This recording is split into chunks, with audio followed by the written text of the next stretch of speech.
जय श्री राम, जय श्री श्याम। तो आज हम आ चुके हैं सीकर डिस्ट्रिक्ट राजस्थान में श्याम बाबा के घर पे। तो दिल्ली से यहाँ आने के बाद हम लोग काफ़ी थक गए, तो लेते हैं एक धर्मशाला, फिर करते हैं थोड़ा रेस्ट, नहा धो के फिर हम निकल लेते हैं बाहर। और यहाँ पे शाम का माहौल करीब 7-8 बज रहे होंगे अभी इस टाइम पे, और हम लोग निकल लेते हैं बाबा के दरबार में बाबा के दर्शन करने के लिए।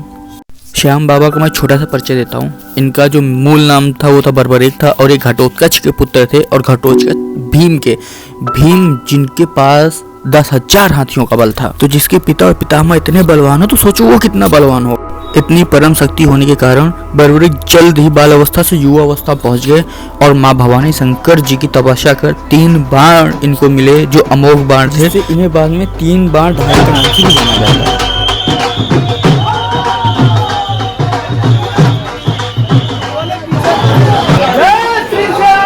जय श्री श्याम। इन लोग का फ्यूज थोड़ा सा न्यूट्रल हो गया है।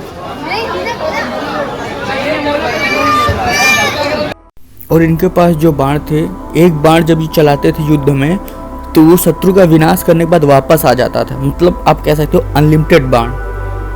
और इसी कथा के साथ साथ हम पहुंच चुके हैं बाबा के दरबार पे, मेन गेट पे। यहाँ पे भक्तों की काफ़ी भीड़ थी, लाइट आ रही थी, जा रही थी, लेकिन बाबा के दर्शन का उत्साह किसी में कम नहीं हो रहा था। बाबा के नारे के साथ गूंज रही। श्याम बाबा की जय, श्याम बाबा की जय, जय श्री श्याम, जय श्री श्याम, जय श्री श्याम, जय श्री श्याम। कथाएं कहती हैं कि जिस जगह पे गाय का दूध गिरा था, वहीं से श्याम बाबा अवतरित हुए थे और इस संसार को अपना पहला दर्शन दिया था, जिसकी वजह से गाय का कच्चा दूध इनका सर्वप्रिय। और इनके जो इष्ट थे उनको लाल गुलाब पसंद थे, जिसकी वजह से इनको लाल गुलाब भी चढ़ाया जाता है।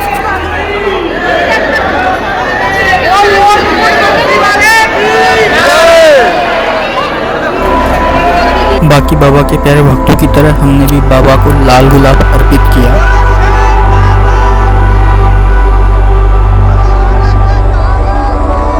जय श्री श्याम। तो हमने सक्सेसफुल बाबा के दर्शन कर लिए। आपने किया दर्शन? यस। बाबा के इतने भव्य दर्शन के बाद हम आ जाते हैं श्याम कुंड, जहाँ पे मान्यता है कि इसमें नहाने से शरीर के सारे रोग, दुख, दर्द दूर हो जाते हैं। मैं यहाँ बहुत पहले 10 साल पहले आया था, तब ये कुंड भरा होता था और पानी काफ़ी साफ होता था। लेकिन आज ये कुंड इतना गंदा है, यहाँ से इतनी बदबू आती है कि कुछ कह नहीं सकते। कहने के तो लोग अपने आप को भक्त बोलते हैं, लेकिन उसी जगह को गंदा करते हैं जो पूजनीय है। कहानियों और कथाओं की माने तो इस कुंड में श्याम बाबा का शीश रखा गया था, जो श्री कृष्ण ने उनसे दान में मांगा था। हाँ, सही सुना, दान में मांगा था। ये बात उस समय की है जब महाभारत का युद्ध शुरू हुआ था, तब बर्बरीक भी लड़ने आए थे। श्री कृष्ण ने उनसे पूछा तुम किसकी तरफ से लड़ोगे, तो उन्होंने बोला जो हारेगा मैं उसकी तरफ से लड़ूंगा।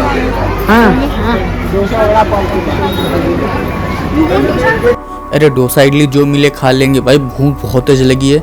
तुमने अपना एक एजेंट भेजा, वो पता करके आएगा कि क्या है खाने में। निकल जाएंगे दिल्ली। कहाँ निकल जाएंगे हम लोग फिर? दिल्ली। ये इसने ऐसी मासूमियत देख के फंसा लिया। देखो खैर अलग बात है, हमारा एजेंट आ गया, बताएगा क्या है खाने में। अलग-अलग रोटी जो है 15 रुपए, सब्जी वही वाला सीन है जो कल हम लोग खाए थे। हाँ, एक थाली 150 रुपये की शेयरिंग है। उसमें एक थाली में है 3 नान रोटी। मैंने पता है शेयरिंग कर सकते हैं, दो लोग खा सकते हैं। चलो हम अकेली ब्यूटीफुल जैसे बोलना ब्यूटी हटा दे, ब्यूटी हटा के ब्यूटी क्वीन। हाँ, ब्यूटी हटा के ना। तो जहाँ पहले पता करने गए थे वहाँ पर उस खाने का समझ भी नहीं आया।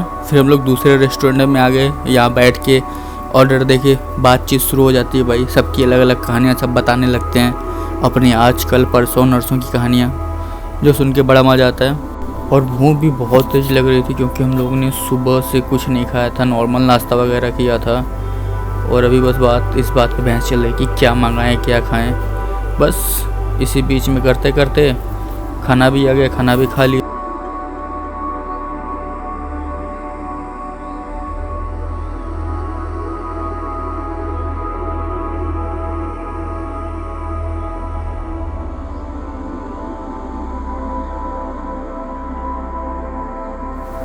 अचानक से हमें सड़क पे एक अप्सरा मिल जाती है इस अप्सरा की चाल देख रहे थे, तभी अचानक से एक बच्चा कि मेरा हाथ पकड़ लेता है और ये जैसे मैंने इसकी तरफ कैमरा किया मुंह ढकने लगा और मुंह ढक के फिर वहाँ से भाग जाता है।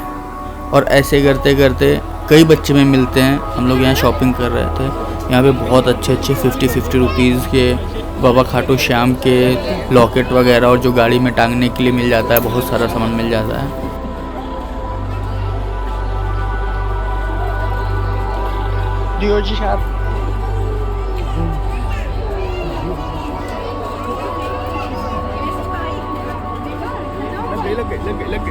लगाने तो क्या करना है, वेट कर रहा है।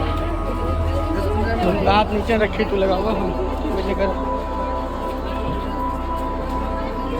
हम लोग डिसाइड कर रहे थे आगे क्या करना, तभी एक फिर आ जाता है, दीदी दिला दो, दीदी दिला दो। ये कैमरा देखते ही मुंह छुपा के सब भागने लगते हैं। सुबह से ये लोग पीछे पड़े, मेरी बीवी भी चिल्ला रही थी, देखो सुबह से सब पीछे पड़े। और भाई साहब ये वाला लेकिन बच्चा क्यूट था जिसको चॉकलेट दिला दिए थे।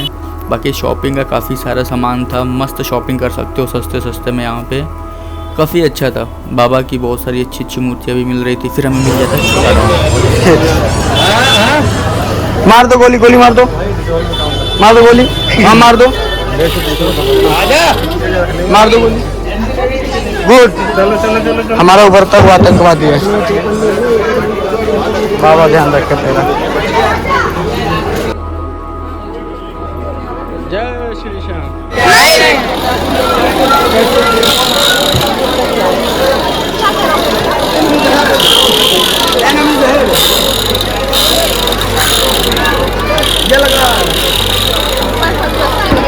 ले चलते हैं ना, बचपन में नहीं लिए थे, लेने दो मुझे। बचपन में मेरी मम्मी मुझे कुछ खिलौना नहीं खरीदने देती थी, अब जवानी में ये मुझे कुछ खरीदने नहीं देती। क्या करूं मैं, इतनी प्यारी प्यारी चीज़ें मन करा सब खरीद के घर ले जाऊं, लेकिन ये लोग।